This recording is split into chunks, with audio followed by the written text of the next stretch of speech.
ایک اور اہم خبر آپ کو دیں، وزیر اعلیٰ پنجاب حمزہ شہباز کا جہانگیر ترین سے رابطہ ہوا۔ حمزہ شہباز آج ترین گروپ کے سربراہ جہانگیر ترین سے ملاقات کریں گے۔ ترین گروپ کے ارکان اسمبلی جہانگیر ترین کے گھر پہنچنا شروع ہو گئے ہیں۔ ترین گروپ کے ارکان اسمبلی اس وقت جہانگیر ترین کی رہائش گاہ پر پہنچ رہے ہیں۔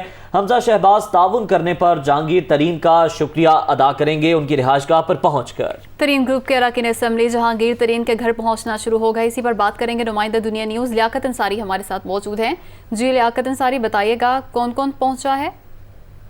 بالکل، وزیر اعلیٰ پنجاب حمزہ شہباز کا تحریک انصاف کے ناراض مرکزی رہنما جہانگیر ترین سے رابطہ ہوا ہے، جس کے نتیجے میں تھوڑی دیر بعد دونوں رہنماؤں کی ملاقات طے پائی ہے۔ حمزہ شہباز حلف اٹھانے کے بعد فوری طور پر مال ٹاؤن جہانگیر ترین کی رہائش گاہ پر جا رہے ہیں، جہاں پر وہ کچھ دیر بعد جہانگیر ترین اور ان کے اس گروپ کے ارکان اسمبلی سے ملاقات کریں گے۔ جہانگیر ترین جو کہ کل جو ہے علاج کے بعد جو ہے وہ لندن اور دبئی سے قیام کے بعد پاکستان واپس پہنچے ہیں، تو اب جو ہے ان کی جو ہے وہ حمزہ شہباز سے ملاقات ہوگی۔ حمزہ شہباز ان کی خیریت اور ان کی صحت کی بھی بارے میں دریافت کریں گے اور ساتھ ہی ساتھ سیاسی تعاون کرنے پر بھی شکریہ ادا کریں گے، کیونکہ حمزہ شہباز کی کامیابی میں جو ہے وہ ترین گروپ کا ایک نمایاں کردار ہے، کیونکہ ترین گروپ کے 16 ارکان اسمبلی نے جو ہے وہ حمزہ شہباز کو جو ہے وہ وزیر اعلیٰ کے الیکشن میں ووٹ دیا، تو بنیادی طور پر وہ ان کا اس سیاسی تعاون پر شکریہ بھی ادا کریں گے۔ جی لیاقت انصاری، یہ بھی بتائیے گا کیا کابینہ میں بھی شامل کیا جائے گا ترین گروپ کے اراکین کو؟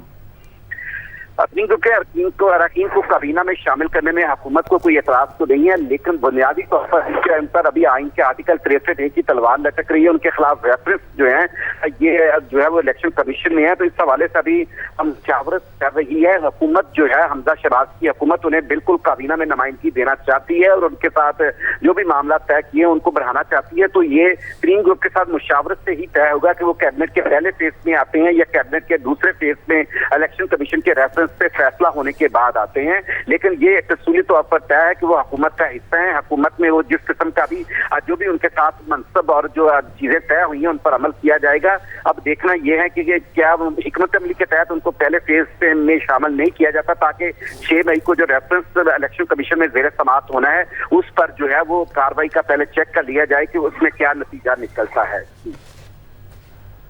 ٹھیک ہے لیاقت انصاری، آپ کا بہت شکریہ۔